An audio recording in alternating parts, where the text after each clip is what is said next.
Video games are entertaining, from their creative storylines that have developed for years or decades in some cases, to their likable characters. Video games have ensnared our imagination since childhood, so it's only natural for these stories to be adapted into other mediums. We talk a lot about the bad ones, so let's talk about the good ones. I'm Elijah, and the Icon presents 10 video game adaptations that were actually good.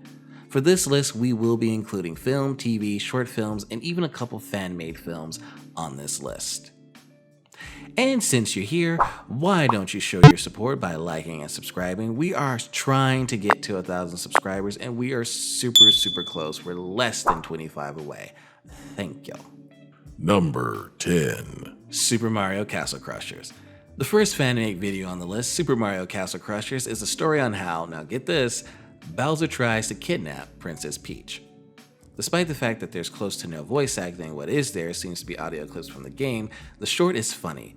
The characters' body movements and facial expressions get the job done easily. The jokes are limited to sight gags and audio gags.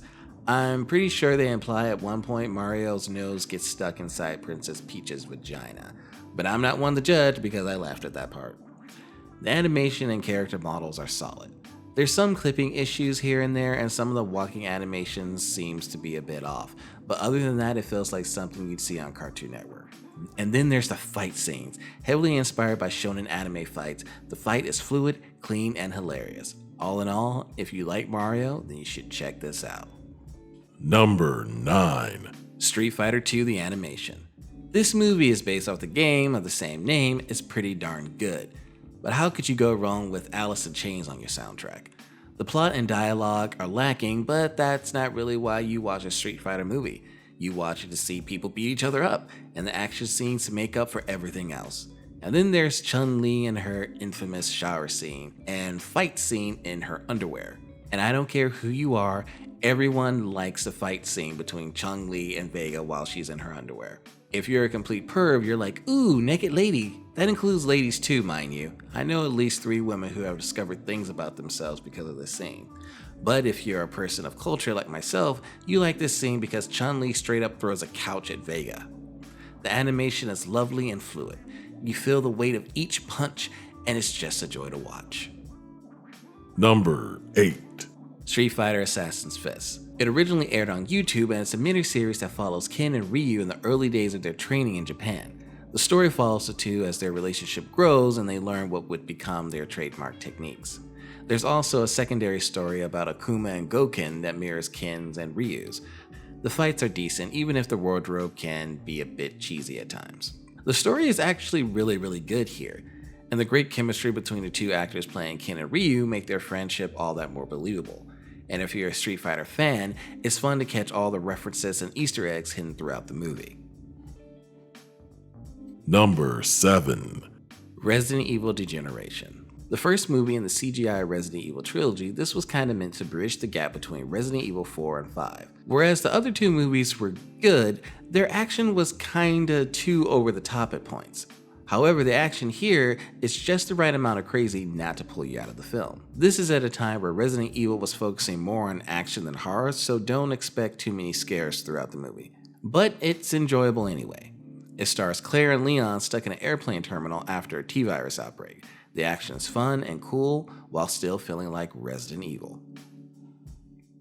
Number 6. Sonic the Hedgehog, or Sonic Sat AM.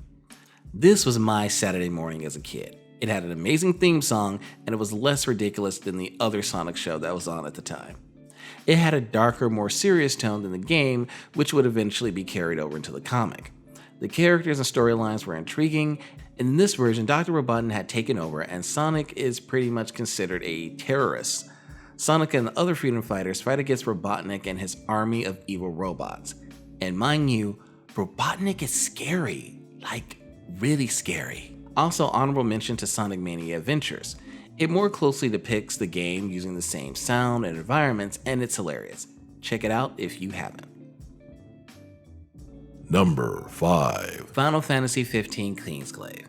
This ties directly into the events of the game, so much so that they actually use clips from the movie as cutscenes for the game after an update. The movie stars 2 cast members from Game of Thrones, Sean Bean as King Regis, who dies of course, and Lena Headey as Lady Lunafreya. The movie is beautiful and answers some of the questions left unanswered by the game while creating a pretty unique story filled with high fantasy and adventure. It tells the story of Insomnia's collapse at the hands of the Machine Empire as Lady Lunafreya has to escape with the Ring of the Lucii to give to Noctis. If you're a fan of Final Fantasy 15, you should definitely check this out. Number 4. Majora's Mask, Terrible Fate. You love The Legend of Zelda? Then you'll love this. It's less than 5 minutes long, but you're left in awe and wanting more after it's done. The animation is amazing and could easily be in theaters, but nope, it's a fan film and it was on YouTube. It tells the story of Skull Kid and how he comes across Majora's Mask. The images are striking and filled with emotion, and the level of CGI artistry that went into making this is off the chart. This is without a doubt the closest we've come to getting a Legend of Zelda film. Number 3. Halo Forward Unto Dawn. Fun fact, District 9 was originally intended to be a Halo movie. But moving on, Forward Unto Dawn tells the story of the days leading up to the Covenant's first attack on the human race. We follow a group of cadets at a military school as the planet is invaded by Covenant troops. The miniseries is short, but still does a good job of building an emotional bond between you and the characters. The special effects are pretty good, all things considered. The Covenant don't look bad, and Master Chief looks pretty impressive. It's not the full-blown Halo experience we've been waiting for, but it's the closest we've gotten thus far. The characters are well written, and it does a great job with handling the Halo mythos. Number 2. Pokemon Origins.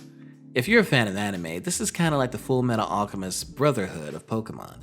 It's essentially a retelling of the original Pokemon games, except for it sticks far closer to the storyline. It follows Red as he picks up his first Pokemon and ends after he catches Mewtwo. Admittedly, I did get kind of annoyed when he fought Brock and knew nothing about Pokemon type advantages, but then I remembered back when we all got the game, back in 1998, none of us knew about Pokemon typing. And you were kinda at a loss if you picked Charmander as your first Pokemon like Red did and you tried to fight Brock. How many of us fainted in that gym? Then I realized Pokemon Origins was trying to say that Red was like us, learning through battling, discovering this world of Pokemon for the first time. And after I kinda got that idea, I started to take more of a liking to Red. I think I might even like him a little bit more than Ash. This miniseries does a good job of adapting the games, even having a white hand appear on your shoulder in Lavender Town, though they didn't have the guts to kill off Blue's Raticate. Pokemon battles are intense and fierce with fluid and detailed animation. There are no color backgrounds here, like in the main anime. The fights are intense and the hits are hard. If you love Pokemon, go find this and watch this. Number 1. Do you like Castlevania? Do you also like violence and F-bombs? Then you're going to love this. Though for me, the first season was kinda meh, the second season is where it's at. It's emotional and does a great job of developing its characters, and the action and music combines to make a bloody tapestry. It's like if the Mona Lisa was covered in blood and then flipped you off. The show has everything the game has and then some, and in the second season the cast of characters get even bigger, and each have a larger than life personality. The show is littered with references and Easter eggs to the actual games. The creators certainly did their research when they sought to adapt this for Netflix. The shining jewel for me is the chemistry between our main characters. They can have you laughing 1 minute and crying the next. The show is truly marvelous and captures everything that is Castlevania into one neat, bloody package. Thank you very much for watching that video to the end. I really appreciate it.